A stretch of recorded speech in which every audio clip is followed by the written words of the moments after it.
Il a fait 4 ans. C'est un robot. C'est pour l'ULG de la rue. Non, c'est pas une émission, c'est un outil de travail.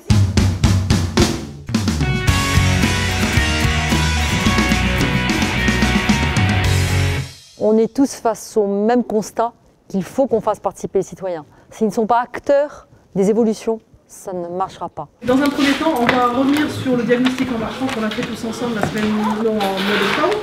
On vous a édité un petit document que je vais vous faire passer qui va vous permettre de suivre les explications que Catherine et Mathieu vont vous donner.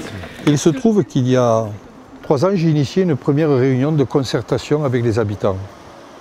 Et ça fait tilt tout de suite. Moi, ce qui m'a beaucoup intéressé lorsque l'on a démarré les premiers ateliers, c'était d'entendre ce que disaient les autres riverains que je croisais et que je ne connaissais pas. C'est-à-dire que la rue est habitée par tout type de population et donc les attentes ne sont pas les mêmes.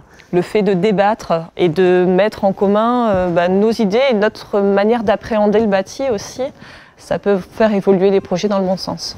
Cette méthode que nous avons impulsée à Cahors donne une plus-value aussi à l'agent de la collectivité en tant que valeur professionnelle. Il y a eu plusieurs séances de formation, en effet, pour nous apprendre comment laisser la parole.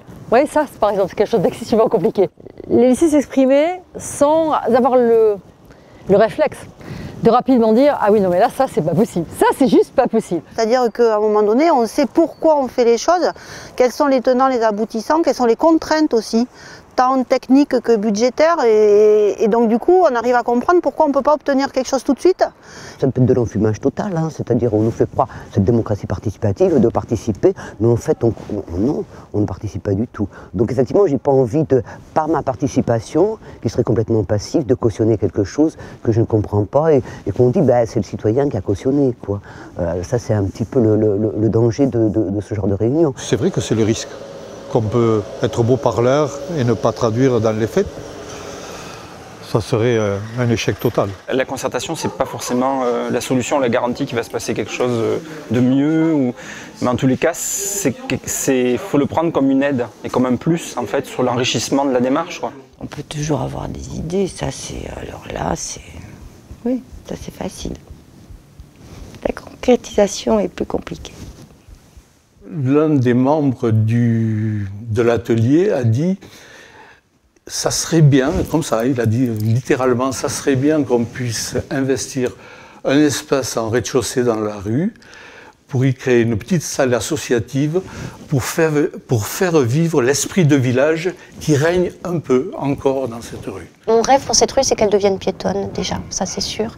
C'est ça, je le porte à chaque fois, à chaque ULG, je le porte, je le dis, il faut que ça devienne piéton. On avait parlé de mettre des petits points d'eau, des petites fontaines dans la rue. Et je m'étais dit, tant qu'à faire, pourquoi pas mettre une fontaine au milieu de la cour, ça pourra faire un petit plus, quelque chose de sympa, et un rappel aussi par rapport à ce qui se fera dans la rue. Donc oui, il y a des petites choses comme ça qui découlent directement de ces réunions. Dans le patrimoine, je ne suis pas une experte, hein, mais dans l'animation, dans la vie et tout, je crois que je peux apporter quelque chose, on le fait déjà.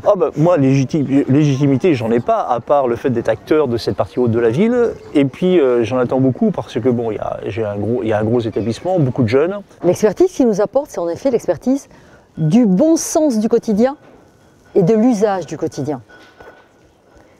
Et ça, c'est irremplaçable. Il y a le concret, il y a l'aménagement, mais tout ce qui se passe autour après, ça on ne le maîtrise pas. La procédure ne le maîtrise pas, les codes des marchés publics ne le maîtrisent pas, les élus ne le maîtrisent pas non plus. Et des fois ça tient à peu de choses, hein. Ça tient à une alchimie entre certains habitants, à un projet qui démarre à un endroit, une initiative individuelle qui fait que, et ça c'est fragile quoi, par définition. Nous n'avons rien inventé, nous nous sommes appuyés sur ce que d'autres avaient fait et nous l'avons appliqué aux caractéristiques de notre ville et nous en avons fait une véritable force.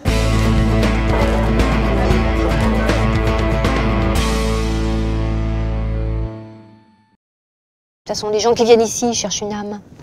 Ils le disent, sinon ils seraient sur le boulevard.